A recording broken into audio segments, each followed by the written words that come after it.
na maalam na ang veteranong Kapuso News anchor at mamamahayag na si Mike Enriquez matapos mamatay sa edad na 71. Ang balita ay kinumpirma ngayong Martes, August 29, 2023 sa dulo ng broadcast ng 24 oras. Taong 2022 lang nang kumalat ng balitang pumanaw na si Mike Enriquez matapos ang mahabang pagkawala nito sa GMA News program na 24 oras. Bagay na pinabulaanan noon ang kasamahan niya na Kapuso broadcaster na si Arnold Clavio at napatunayang peke lamang ang kumalat na balitang patay na si Mike nung time na yun. Noong December 2021 lang nang humingi ng panalangin si Mike matapos mag-medical leave para sumailalim sa kidney transplant. Matapos ang medical procedure, kinailangan niyang magpahinga ng 3 buwan bago bumalik sa pagbabalita. Noong March 2022 naman nang maibalik na nga siya sa mga programang kinabibilangan niya matapos ang matagumpay niyang kidney operation. Nakilala ng gusto sa GMA7 si Mike sa mga programang Saksi, 24 Oras at Investigador. Mahigit 50 years na ang karir ni Mike Enriquez pagdating sa broadcasting. Noong taong 1969, hindi inaasahan ang kanyang pagsisimula sa industriya. 19 years old lamang siya noong dinalaw niya lang ang isang kaibigang nagtatrabaho sa radyo nang biglang alukin siya nito ng trabaho. Dito na nagsimula ang kanyang karir sa broadcasting bilang staff announcer sa Manila Broadcasting Company.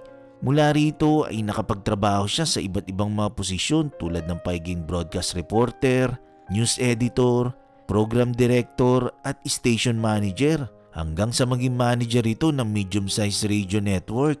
Nakapagtrabaho rin ito sa ibang radio network tulad ng Freedom Broadcasting Radio Network at Radio Mindanao Network o RMN na kung saan naging vice president ito ng kumpanya.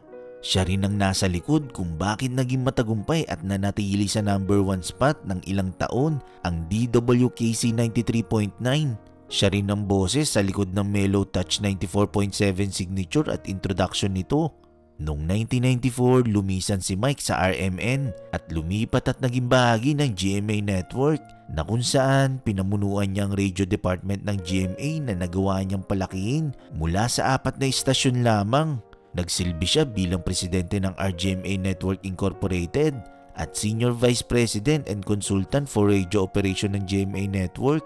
Ang kanyang TV career naman ay hindi rin inaasahan dahil noong 1995 noong nangangailangan ng GMA ng male anchor sa isang election coverage at siya ang napili. Pinatawag siya para sa isang meeting at sinabi na gusto nila itong maging TV anchor ng isang fast-paced na newscast, yung mabilis na balita at puro headlines lang. Kaya siya ang kinuha para maging anchor ng pinakabagong newscast ng GMA noon na Saksi. Ayon kay Mike, talagang nagulat siya nung time na yon na siya ang kinuha na male anchor sa TV. Dahil aniya, hindi naman raw pang TV ang kanyang itsura. Kahit nga raw sarili niyang nanay ay hindi makapaniwala na kinuha siya na TV anchor. Sobrang nervyos niya raw nung mga panahong yun. Mula rito ay gabi-gabi na siyang nakikita na nagatid ng mga balita na pumukaw sa atensyon ng milyon-milyong Pilipino dahil sa kakaibang estilo niya sa pagbabalita. Noong January 1999, si Mike ay nagbalik radyo sa Super Radio DZBB kasabay ng bago niyang programa rito na Saksi sa Double B. Taong 2000 nang opisyal na maging investigador ng bayan si Mike na umaksyon at nagbigay solusyon sa mga sumbong at problema ng ating mga kababayan. Noong taong 2004, nag-iisa sa anchor si Mike ng 24 oras. Sa buong yugto ng kanyang karir sa pagiging news anchor, na-cover niya ang iba't ibang mahalagang events tulad ng EDSA 2, pananakop ng US sa Iraq, libing ni Pope John Paul II, pagkubkob sa Marawi, at maging ang pinsalang naidulot ng paggagupit ng bagyong Yolanda sa Tacloban. Ang kanyang husay ay kinilala hindi lang dito sa Pilipinas, kundi maging sa international stage. Ginawa rin siya bilang one of the most child-friendly personalities ng Southeast Asian Foundation for Children at 3 beses siyang nakatanggap ng parangal consecutively mula sa Anak TV Seal. Nakilala si Mike dahil sa kanyang mga katagang, "Hindi namin kayo tatantanan" at "Excuse me po" matapos niyang maubo habang nagbabalita. Bukod doon, naging laman din siya ng iba't ibang mga memes sa social media dahil sa mga nakakaalim na video clips nito habang umuubo ito sa pagbabalita. Nagbigay na rin ng pahayag ang dating asawa ni Mark Anthony Fernandez ayon kay Melissa Garcia na Excuse me po. Excuse me po. Excuse me po. Nananatili ang galang niya sa aktor sa kabila ng nangyari. Sa isang Facebook post, sinabi ni Melissa na... Excuse me po ulit. Excuse me po ulit. Mga kapuso, bumalik na po sa unang pwesto sa mga kandidato sa pagkapresidente si Vice Presidente George Barbinay.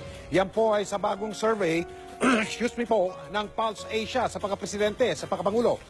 Excuse me po, excuse me po, excuse me po, ng Pulse Asia sa pagkapresidente, sa pagkapangulo. Karumal-dumal ang sinapit ng kapitan ng isang barangay sa lungsod ng Manila. Natagpuan siyang patay sa San Mateo, Rizal. Excuse me po. Excuse me po. Excuse me po.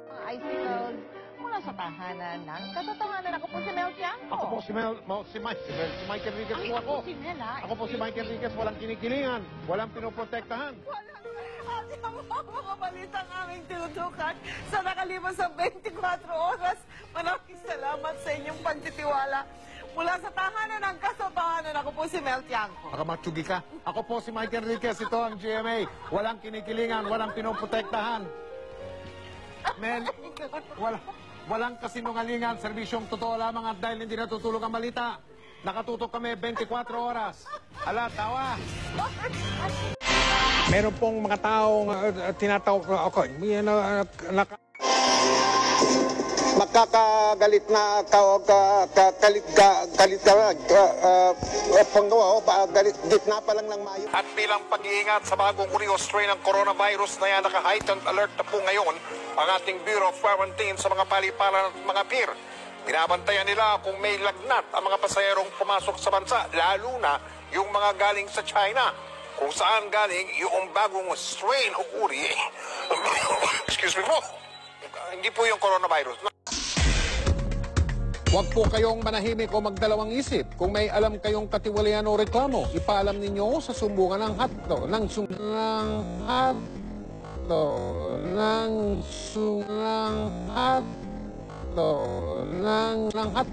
sumbungan ng bayan. Narito po ang aming hotline. Ito talaga. O, alisin mo na maskara mo.